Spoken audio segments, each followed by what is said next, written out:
मैं तुम्हारे माँ बाबूजी से परेशान हो गई हूँ अमित, मुझसे अब और बर्दाश्त नहीं होता, इन्हें झेलते झेलते मुझे 5 साल हो गए हैं, लेकिन बस अब नहीं। या तो तुम इन्हें वृद्धाश्रम भेजो या मैं मायके चली जाती हूँ। अमित की पत्नी शिखा अपने पति पर सास ससुर को लेकर भड़क रही थी। तो अमित कहता है, मेरी धर्मपत्नी, मेरी जान-ए-बहार गुलजार, तुम तो जानती हो मैं एक पल भी तुमसे दूर नहीं रह सकता। तुम मायके जाने की बात मत किया करो बस। तुम मायके जाने की बात करती हो तो मेरा दिल बैठ जाता है। तुम ही नहीं, मैं खुद भी माँ बाबूजी से परेशान हूँ। मैं तो चाहता हूँ कि एक पल में इन्हें यहाँ से निकाल दूँ, लेकिन क्या करूँ। इतनी आसानी से ये बूढ़े वृद्धाश्रम में जाने वाले नहीं हैं, इनके लिए तो कोई तिगड़म लगाना पड़ेगा। मुझे नहीं मालूम अमित तुम क्या तिगड़ाम लगाओगे, मुझे बस इनसे छुटकारा चाहिए। ओके ओके, अब तुम गुस्सा थूक दो बस।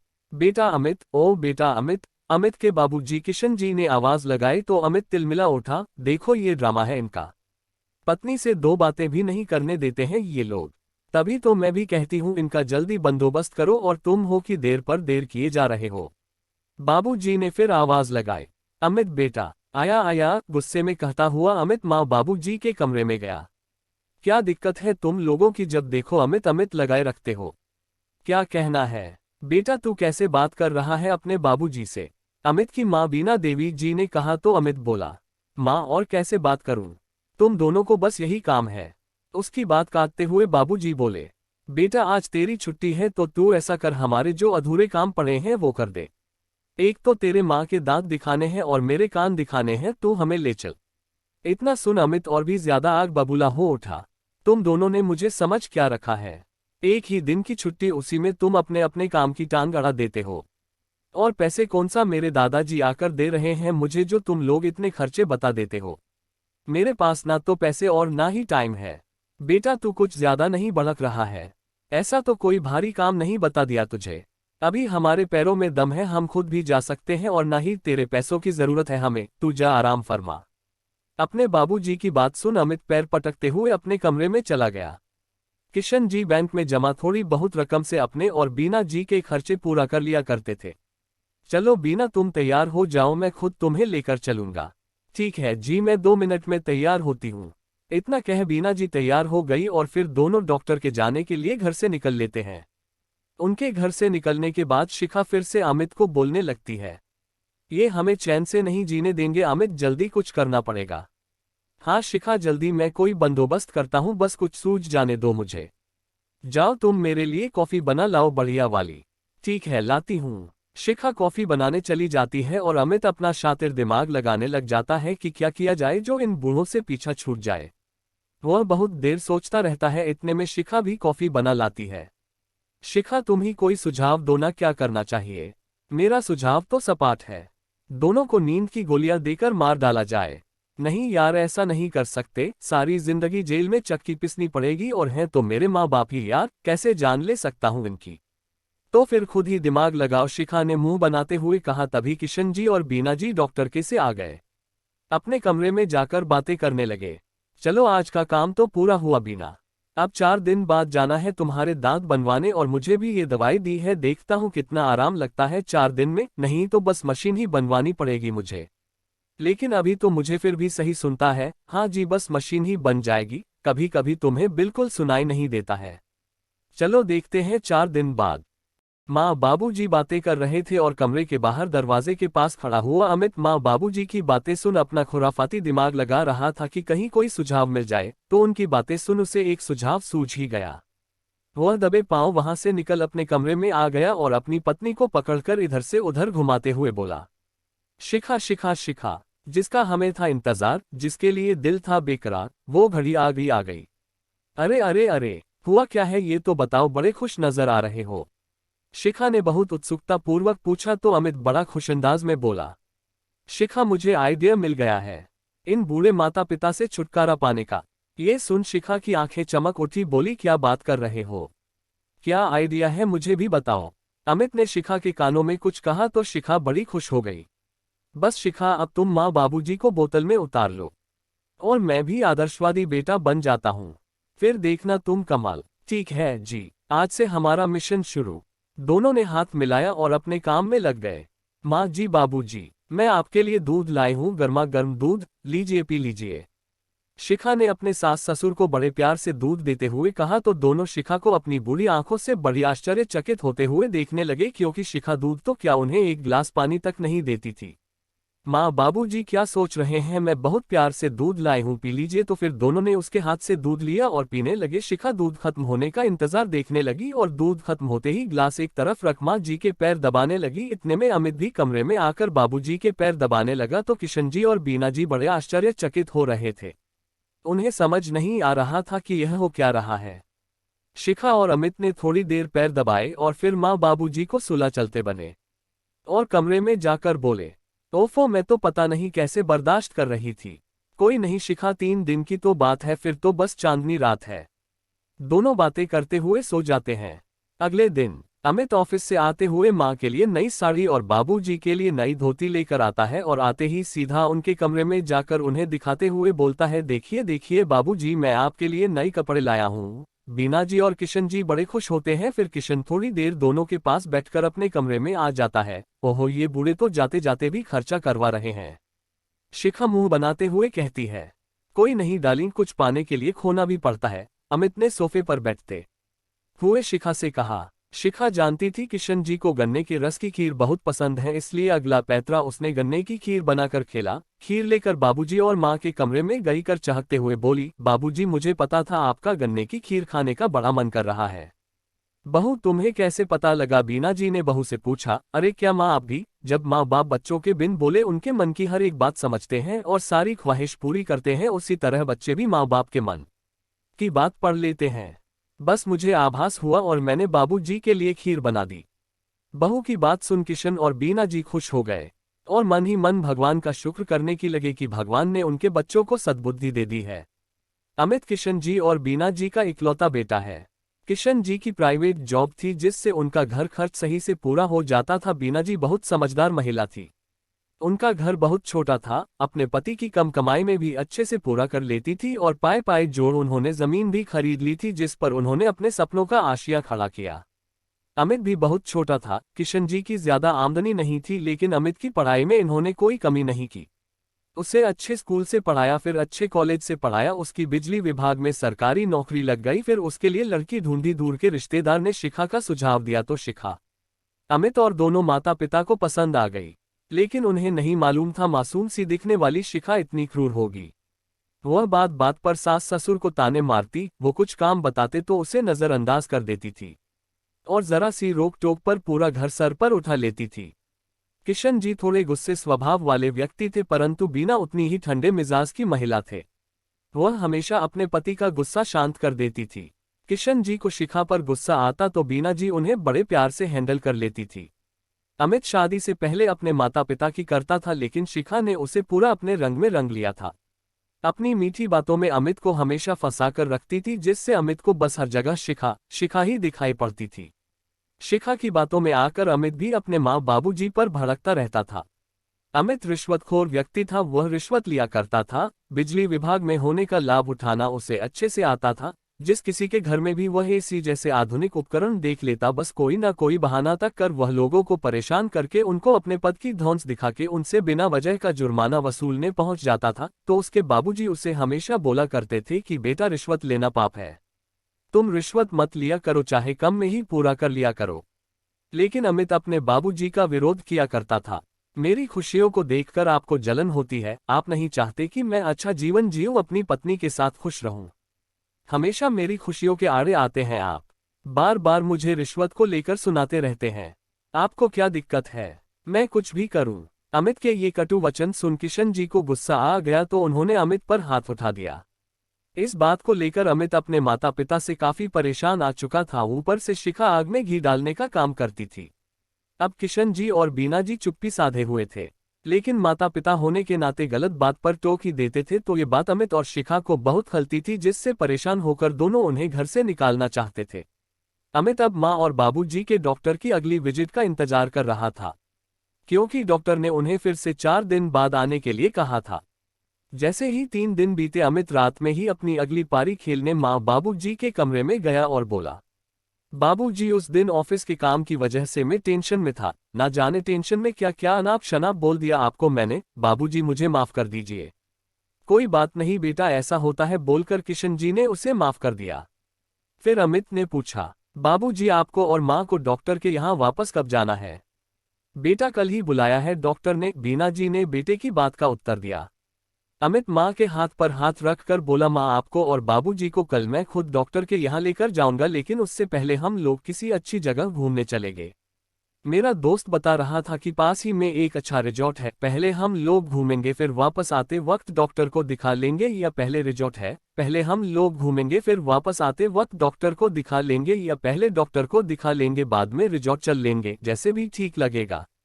माँ बाबूजी ये सोचकर खुश हो गए कि चलो भगवान की दया से बेटे और बहू को कुछ अकल आ गई है। अगले दिन गाड़ी में बैठ सब लोग निकल गए, जिससे माँ बाबूजी को शक न हो। अमित पहले उनको डॉक्टर के यहाँ लेकर गया, दवाएं दिलवाकर गाड़ी हाईवे की तरह घुमा ली। वो लोग अब काफी दूर निकल आए थे। शिखा जो सारे प्लान में पति का साथ दे रही थी, नाटक करते हुए बोली, जी काफी देर हो गई है, कब तक पहुंच जाएंगे हम लोग रिजॉर्ट?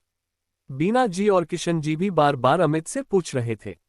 अमित बोला, लगता है गलती से हम गलत हाईवे पर आ गए हैं। तभी गाड़ी घड़ घड़ की आवाज करके रुक जाती है, जो कि उनके प्लान का ही एक हिस्सा था। अमित स्टीयरिंग पर जोर से हाथ मरता हुआ कहता है, शिट यार, अब ये गाड़ी भी यहाँ इस सुनसान रास्ते पर खराब होनी थी। वह नीचे उतरकर बोनट खोलकर कुछ चेक करने का नाटक करता है, फिर जोर से बोनट पटकता है। फिर शिखा और माँ बाबूजी से कहता है, गाड़ी खराब हो गई है, लगता है मैकेनिक को बुलाकर ही ठीक करवाना पड़ेगा। मैं आसपास देखता हूँ, आप लोग रुको, कहकर अमित जाने लगता है। तभी बीना जी कहती हैं कि बेटा रास्ता बड़ा ही खतरनाक लग रहा है, आराम से देखभाल कर जाना। ठीक है माँ जी, बोलकर अमित थोड़ा आसपास देखकर वापस आ जाता है। बोलता है कि यहाँ तो दूर दूर तक कोई चिड़िया का बच्चा भी दिखाई नहीं दे रहा। अब क्या होगा जी, रात भी होने को आई है। शिखा डरते हुए पूछती है, देखता हूँ थोड़ा बहुत साथ दे दे ये खटारा गाड़ी, तो हम जाकर मैकेनिक तक पहुंचकर गाड़ी ठीक करवा सकते हैं। फिर वह बोलता है, ऐसा करते हैं माँ बाबूजी, आप लोग हमारा इंतजार करिए, हम गाड़ी को किसी तरह खींचकर ठीक करवा कर लाते हैं। बीना जी और किशन जी कुछ डरते हुए कहते हैं, बेटा ये रास्ता ठीक नहीं लग रहा है, आसपास घना जंगल है, तुम जल्दी करके वापस आना। जी बाबूजी, हम जल्दी वापस आएंगे। इतना कहकर अमित और शिखा गाड़ी को जबरदस्ती धकेलने का नाटक करते हुए अपने बूढ़े माँ बाबूजी को ऐसे सुनसान हाईवे पर अकेले छोड़ जाते हैं। शिखा कहती है, चलो अब आखिरकार पीछा छूटा इन बुड्ढों से, अब जाके मुझे सुकून मिला। अमित शिखा के गाल खींचकर कहता है, डार्लिंग अब तो खुश हो ना तुम? बहुत खुश हूँ, शिखा भी चहकते हुए कहती है। उधर बीना जी और किशन जी इस सुनसान हाईवे अपने बेटे का इंतजार करते रहते हैं। काफी देर हो जाती है, लेकिन अमित कहाँ आने वाला था। काफी देर से दोनों माँ बाबूजी परेशान थे, अब रात भी काफी हो चली थी। एक तो भूख के मारे दोनों की जान निकल रही थी, ऊपर से सुनसान रात, करें तो क्या करें। दोनों घबराए हुए माँ बाबूजी वही एक पत्थर पर बैठ जाते हैं। तभी वहां से एक पुलिस ऑफिसर की जीप गुजरती है, जो कि senior police officer Bhanu Pratap Singh की थी।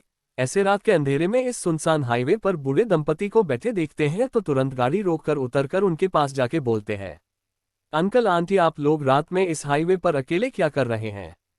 बीना जी और किशन जी ने सिंह साहब को सारी बात बताई। उनकी बात सुनकर सिंह साहब को बड़ी हैरानी और हुई गुस्सा भी आया।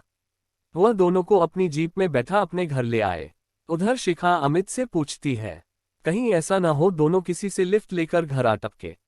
अरे नहीं शिखा, तुम्हें पता है कितना घना जंगल है, या तो उन्हें कोई जंगली जानवर खा जाएगा, या चोर उचक के मार जाएंगे, या वो लोग भूख प्यास के मारे दम तोड़ देंगे। अमित शिखा को समझाते हुए बोलता है। उधर बीना जी और किशन जी का रो रो कर बुरा हाल हो रहा था। उनको विश्वास नहीं हो रहा था कि उनका सगा बेटा उनके साथ ऐसा कैसे कर सकता है। सिंह साहब ने उनको चुप कराया, तसल्ली दी और खाना खिलाया। फिर अपना परिचय देते हुए बोले, अंकल आंटी मैं senior police office Bhanu Pratap Singh हूँ। कुछ माह पहले ही मेरा तबादला हुआ है, यहाँ मेरी फैमिली रायपुर में रहती है। फिर वह बोले, अंकल आंटी आप लोग मेरे क्वार्टर में आराम से रहिए और अब आप दोनों को कोई चिंता करने की जरूरत नहीं। ऐसी संतान के साथ रहने से तो अच्छा है आप यहाँ मेरे क्वार्टर में मेरे साथ जब तक चाहे आराम से रहें। ऐसे नालायक बेटे बहू का कोई भरोसा नहीं। बीना जी और किशन जी का जी रो रो कर बुरा हाल था, परंतु किशन जी अपनी पत्नी के लिए खुद को संभालते हुए आंसू साफ करते हुए सिंह साहब को बताते हैं, अपने इकलौते बेटे के लिए हमने क्या क्या नहीं किया, कभी कोई कमी न होने दी। थोड़ा सा भी सर्दी खांसी होती तो उसकी माँ और मैं पूरी पूरी रात जागते थे, अपनी इच्छाओं को मारकर उसकी हर इच्छा पूरी की। फिर भी ना जाने हमारी परवरिश में क्या कमी रह गई जो उसने ऐसी नीच हरकत हमारे साथ की। किशन जी फिर बोले कि बेटा, मैं भी एक पढ़ा लिखा शिक्षित नागरिक हूँ, मैं भी ऐसे चुप बैठने वाला नहीं। ऐसी संतानों को सबक सिखाना जरूरी है, वरना हमारे समाज का नैतिक पतन होने से कोई भी नहीं रोक सकता। उद्धरण उद्धरण उद्धरण उद्धरण। सिंह साहब भी यही चाहते थे कि अमित और शिखा को दंड जरूर मिले। वे किशन जी और बीना देवी जी से कहने लगे, अंकल आंटी, सजा देने के लिए तो मैं उन्हें कुछ भी सजा दे सकता हूँ, पकड़कर सीधा जेल में डाल सकता हूँ, परंतु अपराधी वो लोग आप दोनों के हैं, इसलिए आप बताइए कि आप लोग क्या चाहते हैं। सिंह साहब की बात सुनकर बीना जी और किशन जी दोनों बोलते हैं, बेटा, सबसे पहले हमें हमारा घर वापस चाहिए, जिस घर से उन्होंने हमें इस तरह निकलकर बेसहारा छोड़ दिया है। बीना जी, वे घर मेरा और मेरे पति का है, हम दोनों ने अपनी कड़ी मेहनत से बनाया है, इस पर उनका कोई अधिकार नहीं। बाकी तुम जो भी करोगे हम दोनों की पूरी पूरी स्वीकृति है और हम तुम्हारे साथ हैं। भानु प्रताप अमित की सारी जानकारी किशन और बीना जी से ले लेते हैं और उनको सबक सिखाने का अच्छा प्लान बना लेते और सारी बातें किशना और बीना जी से डिस्कस करके उनसे स्वीकृति भी ले लेते हैं। सिंह साहब के यहाँ जो मेड काम करने आती है उसको किशन और बीना जी का ध्यान रखने और अच्छे से खाना बाना खिलाने का बोलकर स्टेशन अपनी ड्यूटी के लिए निकल जाते हैं। कुछ दिन में वे अमित के विरुद्ध एक नोटिस तैयार करते हैं और पोस्ट के जरिए उसके घर भेजते हैं। इसी बीच पड़ोस के शुक्ला अंकल किशन जी और बीना जी के कई दिन तक दिखाई न देने के बाद अमित से बीना जी और किशन जी के बारे में पूछते हैं तो अमित ये कहकर टाल देता है कि वो लोग 4 धाम की यात्रा करने गए हैं। रविवार का दिन था। अमित और शिखा ने घर में पार्टी रखी हुई थी। दोनों अपने दोस्तों के साथ लाउड म्यूजिक बजाकर नाचने गाने में मगन थे। तरह तरह के अच्छे अच्छे व्यंजन टेबल पर सजे हुए थे। दोनों बहुत खुश थे, परंतु नोटिस मिलते ही जैसे उनकी खुशियों पर ग्रहण लग जाता है और नोटिस पढ़ते ही दोनों लोग बौखला जाते हैं। नोटिस में लिखा था कि यह घर सरकार की प्रॉपर्टी पर बना हुआ है, जिसको खाली करने के लिए उनको कुल 10 दिनों का समय दिया गया था। अमित तो नोटिस मिलते ही सरकारी कार्यालयों के चक्कर लगाने लगा और न जाने कितने वकीलों से जाके मिला, परंतु कोई बात न बन पाए, क्योंकि भगवान भी ऐसे लोगों का साथ नहीं देते। और फिर सिंह साहब ने तिगड़म ही कुछ ऐसा लगाया था। अब करे तो क्या करे, जब घर खाली करने में 3 दिन का समय बचा तो सिंह साहब खुद चलकर अमित के घर पहुंचे और एक बार फिर उसे 3 दिन के अंदर अंदर घर खाली करने को कहा। अमित और शिखा ने भी तिगड़म लगाने की बहुत कोशिश की ताकि उन्हें अपना घर खाली न करना पड़े, परंतु सिंह के सामने जिनको देखकर अच्छा अच्छा खौफ खा जाए, कहाँ चलने वाली थी। आखिरकार 3 दिन के भीतर अमित और शिखा को अपना घर खाली करके किराए के मकान में आना पड़ा। घर खाली हो जाने के बाद सिंह साहब बीना जी और किशन जी को सम्मान के साथ उन्हें घर छोड़कर आ जाते हैं। उधर शिखा और अमित घर छोड़ देने पर काफी दुखी थे। किराए के मकान में आने पर शिखा और अमित के बीच झगड़े होने लगे थे। मेरे बस का नहीं है इस खुडले में रहना, आपको रहना है तो रहो, मुझे तो मेरी मम्मी के घर छोड़ आओ, इतनी गर्मी है यहाँ, मैं एसी के बिना बिल्कुल भी नहीं रह सकती। शिखा पैर पटकते हुए कहती है, तुम तो ऐसे के रही हो जैसे मैं यहाँ बड़े खुशी से रह रहा हूँ। कुछ दिन का सब्र कर लो यार, मैं देखता हूँ कुछ करता हूँ किसी अच्छे एडवोकेट से बात। भाई हमें नोटिस सरकार की तरफ से मिला, हमें सरकार के विरुद्ध खड़ा होने पड़ेगा, जिसके लिए हमें अच्छे वकील की जरूरत पड़ेगी और साथ साथ बहुत सारे पैसे की भी। अमित पत्नी को समझाते हुए कहता है, मैं कुछ नहीं जानती, अच्छा वकील हायर करो, पैसे लगाओ, रिश्वत का पैसा कब काम आएगा। मैं आपको बता दे रही हूँ, आपके पास 1 महीने का समय का, अगर 1 महीने में वापस हम लोग अपने घर में ना गए तो मैं अपनी मम्मी के यहाँ चली जाऊंगी। शिखा ने आंखें निकालकर अमित को धमकी देते हुए कहा। अमित उसकी बात सुनकर चुप रहा। अभी अमित घर की चिंता में ही घिरा हुआ था और कुछ न कुछ जुगाड़ लगाने की कोशिश कर ही रहा था कि अचानक एक और मुसीबत उसके सिर पर आन पड़ी। अमित अपने ऑफिस में बैठा घर का ही सोच रहा था कि बिजली विभाग के सीनियर ऑफिसर की तरफ से रिश्वत लेने की वजह से उसको और उसके 2 और सहयोगी को सस्पेंशन लेटर मिला, जिसमें उसको पूरे 1 साल के लिए सस्पेंड कर दिया गया था और साथ ही उस पर 5 लाख रुपए का जुर्माना भी लगा। संयोगवश बिजली विभाग के सबसे सीनियर ऑफिसर सिंह साहब के करीबी रिश्तेदार थे और फिर अमित को पहले भी 2-3 बार रिश्वत न लेने और जनता को इस तरह परेशान न करने की वार्निंग भी मिल चुकी थी। अब सस्पेंशन लेटर मिलते ही अमित की तो जैसे सिट्टी पिट्टी गुम हो गई। उसका सिर चकराने लगा और आंखों के आगे अंधेरा छाने लगा। उसको लगा कैसे वह अभी बेहोश होकर गिर पड़ेगा। किसी तरह उसने खुद को संभाला और डिपार्टमेंट में कई सीनियर ऑफिसर से सस्पेंशन लेटर रुकवाने की विनती की, परंतु यहां भी उसकी एक न चली। बोझल कदमों से अमित घर आया और आते ही बेड पर गिर गया। क्या हुआ जी, आपकी तबीयत तो ठीक है ना? शिखा ने अमित को ऐसे देखा तो पूछा। अमित को तो जैसे सांप सूंघ गया था। उसके मुंह से कुछ न निकला और वह रोने लगा। रोते रोते उसने शिखा को सारी बात बताई। लो हो गया हमारा बंटाधार, अब क्या करेंगे हम लोग। इसीलिए लिए आपको बाबूजी मना करते थे रिश्वत लेने से। शिखा मुंह बना के बोली। ये तुम बोल रही हो शिखा, तुम्हारे ही खर्चे के कारण आज तक रिश्वत लेता रहा। तुम ही थी जो मुझे रिश्वत लेने के लिए उकसाती थी, पड़ोस में जा जाकर जानकारी जमा करके लाती थी। किसके घर में ऐसी है, किसके घर में दो दो फ्रिज है, किसके घर में माइक्रोवेव है, कहाँ छापा मरना है कहाँ नहीं, और अब तुम मुझे ही दोषी ठहरा रही हो। और आज तुम्हें बाबू भी याद आ गए। तुम ही थी जो माँ और बाबूजी को मारने का आइडिया दे रही थी। अब बात बना रही हो। बढ़ते बढ़ते दोनों के बीच का झगड़ा काफी बढ़ जाता है और दोनों कुत्ते बिल्ली को तरह लड़ने लगते हैं। रिश्वत से कमाए पैसों को अमित और शिखा बस मौज मस्ती में उड़ाना जानते थे, पैसे बचाना उन्हें नहीं आता था। इसलिए अब धीरे धीरे सारे पैसे भी खत्म होने लगे थे। ऐसे में एक और नई मुसीबत आ टपकी। मकान मालिक ने मकान का किराया बढ़ाने की बात कर डाली। जब अमित ने कहा वो लोग इतना किराया नहीं दे सकते तो मकान मालिक ने साफ तौर पर मकान खाली करने का बोल दिया, क्योंकि उसी मकान का लोग ज्यादा किराया देने के लिए भी तैयार थे। अब तो अमित और शिखा अपना सामान लिए सीधा फुटपाथ पर आ गए थे, क्योंकि अमित अपने पद का गलत इस्तेमाल करके मोहल्ले वालों को और पड़ोसियों को भी परेशान करता था और उनसे भी रिश्वत लेने से नहीं चूकता था। आस पड़ोस में उसकी छवि अच्छी नहीं थी, इसलिए कोई भी पड़ोसी उसकी मदद करने को कतई तैयार न हुआ। सबने उससे किनारा कर लिया था। अमित और शिखा अपने सामान लिए सड़क बैठे थे और अमित अपना फोन घुमा घुमा कर दूसरे किराए के घर का इंतजाम करने में लगा हुआ था। कोई मदद के लिए तैयार न हुआ। एक तरफ भूख से दोनों की आंतें सूख रही थी और दूसरी तरफ तेज चिलचिलाती धूप उनकी जान ले रही थी। तो अमित और शिखा फूट फूट कर रोने लगे और सोचने लगे कि हम कैसे आसमान से सीधा जमीन पर अटपके हैं। अमित ने रोते रोते शिखा से कहा कि शिखा, आज हमारी इस हालत के जिम्मेदार हम खुद हैं। इसमें सबसे बड़ी गलती मेरी है। हमने जैसे अपने बूढ़े माँ बाबूजी को बीच मझधार में छोड़ा था, आज किस्मत ने वही ला खड़ा किया है। शिखा भी रोते हुए बोली कि ठीक कहते हो अमित, हमें हमारे कर्मों की सजा मिल रही है। फिर अपना माथा पीटते हुए कहती है, मती मारी गई थी मेरी कि जो मैंने माँ बाप सामान अपने सास ससुर पर इतना अत्याचार किया और इस उम्र में उन्हें ऐसे भटकने के लिए मरने ले लिए छोड़ दिया। इस पर अमित बोलता है, तुम तो फिर भी बहू थी, परंतु मैं तो उनका सगा इकलौता बेटा था जिसको उन्होंने इतने लाड प्यार से पाला था। लेकिन मैं कैसा अभागा निकला जो। बोलते बोलते अमित जोर जोर से रोने लगा। उसकी आवाज उसके गले में अटक जाती है। मेरे माँ मेरे बाबू जी ना जाने कहाँ होंगे, वो लोग जीवित भी होंगे या नहीं। इतने में शिखा कहती है कि आप सही कहते हो, हमने बहुत गलत किया, चलिए ना हम माँ बाबूजी को ढूंढते हैं। इतने में भानु प्रताप सिंह जी, जो दूर बैठे चाय की चुस्की लेते हुए ये सब नजारा देख रहे थे, उनके पास पहुंचे। अमित ने उन्हें देखते ही पहचान लिया और बोला, सर आप तो वही ऑफिसर हैं ना जो उस दिन घर आए थे। हाँ मैं वही हूँ, सिंह साहब ने कड़क लहजे में जवाब दिया।